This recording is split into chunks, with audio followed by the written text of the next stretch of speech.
Olá, pessoal, tudo bem com vocês?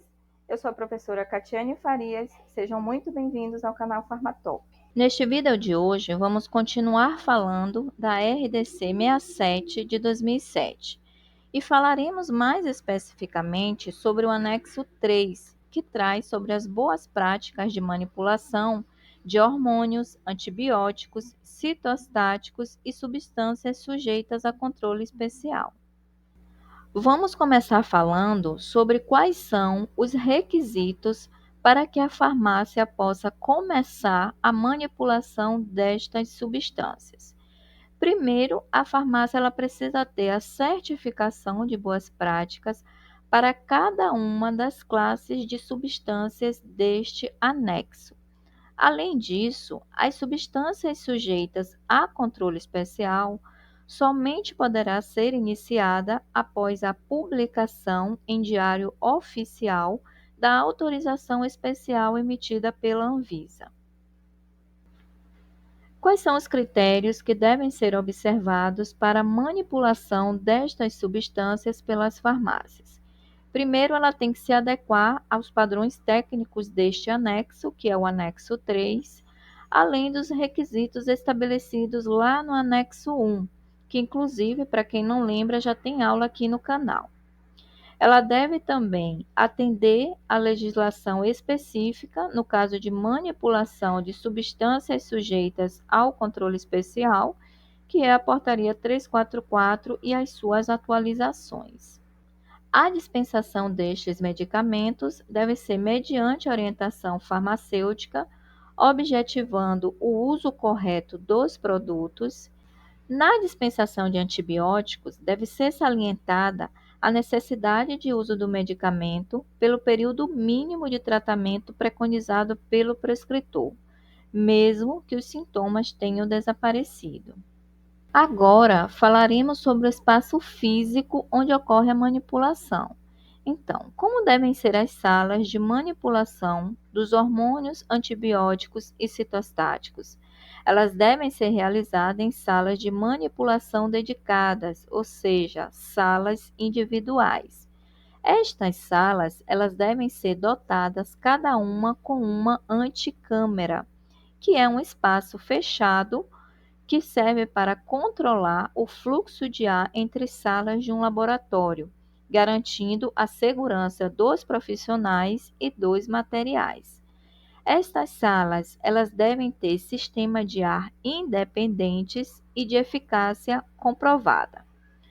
A legislação, esta RDC, ela permite a manipulação de medicamentos em suas formas líquidas de uso interno nas salas correspondentes. Estas salas devem possuir pressão negativa em relação às áreas adjacentes, sendo projetadas de forma a impedir o lançamento de pós no laboratório ou no meio ambiente, evitando assim contaminação cruzada, protegendo o manipulador e o meio ambiente. Então, vamos entender qual é a diferença entre um ambiente com pressão negativa e um ambiente com pressão positiva. Quando eu quero proteger o ambiente interno, ou seja, o produto que está sendo manipulado, de contaminantes externos, eu preciso utilizar uma pressão positiva. É como se estivéssemos forçando o ar a ir sempre no fluxo de saída deste ambiente.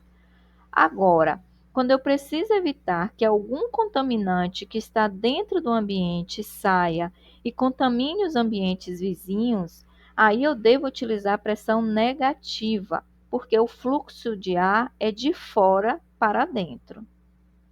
Sobre a manipulação destas substâncias, não difere muito do que falamos na aula anterior, que foi sobre os produtos de baixo índice terapêutico.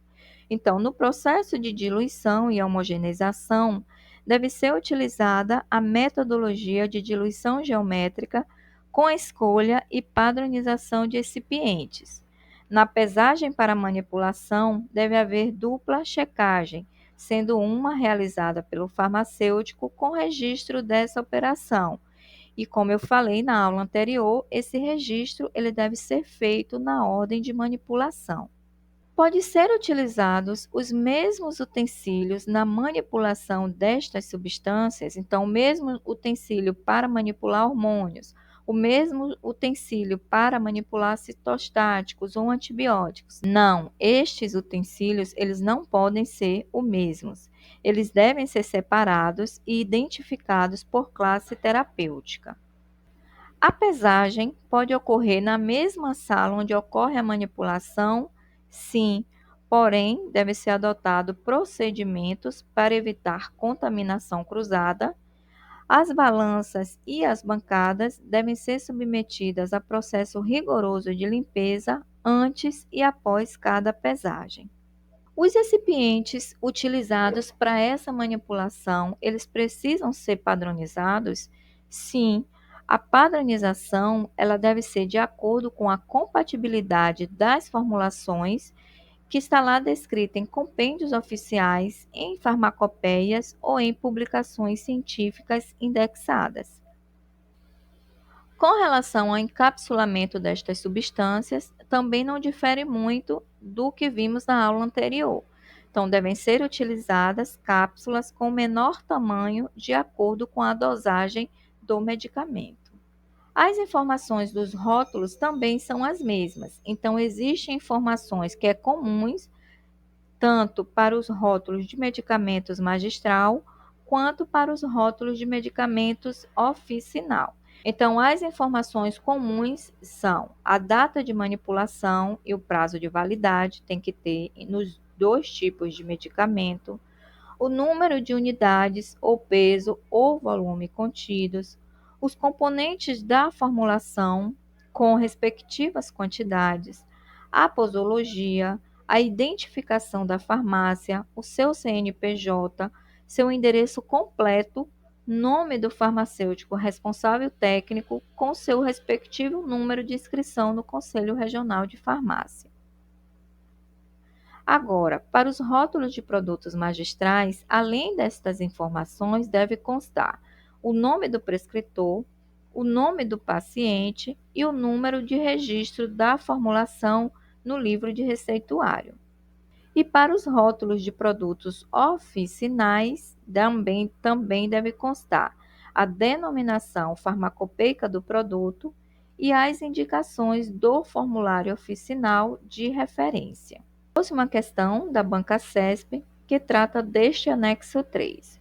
Então, a RDC 67 de 2007 da Anvisa, em seu anexo 3, trata das exigências para a manipulação de medicamentos citostáticos em farmácias. De acordo com essas exigências, então ele quer a alternativa correta. A. Medicamentos citostáticos devem ser manipulados em salas com pressão positiva de ar, de modo a evitar a contaminação microbiológica do ambiente, de manipulação que deve ser estéril. Incorreta. As salas, elas devem ter pressão negativa, que foi o que falamos agora há pouco, e também essa pressão negativa, ela serve para impedir o lançamento de pós no laboratório ou no meio ambiente, evitando assim a contaminação cruzada e protegendo o manipulador e o meio ambiente. B.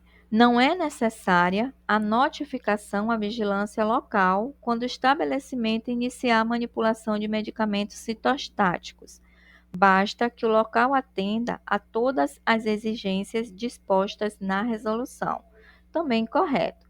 A farmácia que pretende manipular essas substâncias do anexo 3, ela deve notificar a vigilância sanitária local de que se encontra apta a realizar essa atividade.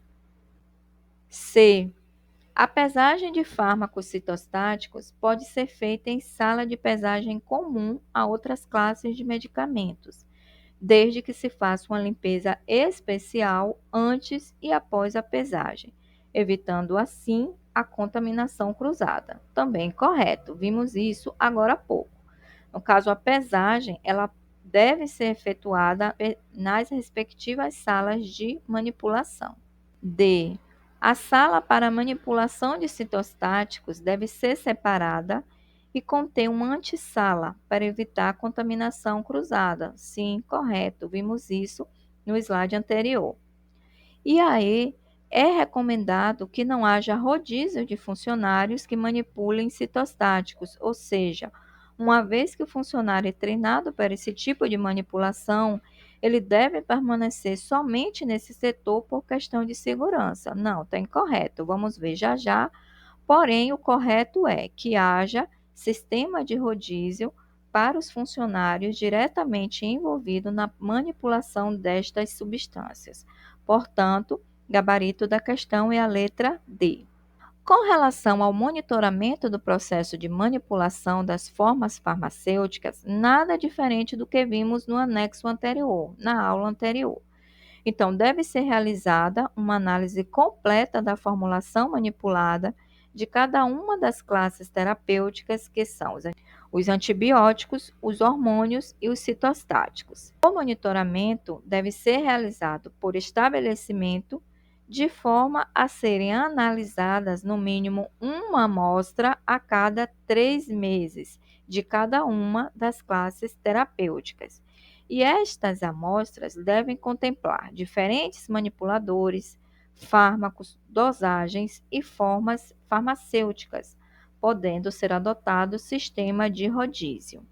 Ainda sobre este monitoramento do processo de manipulação, deve ser estabelecido procedimento operacional para toda a metodologia utilizada na execução do monitoramento do processo de manipulação.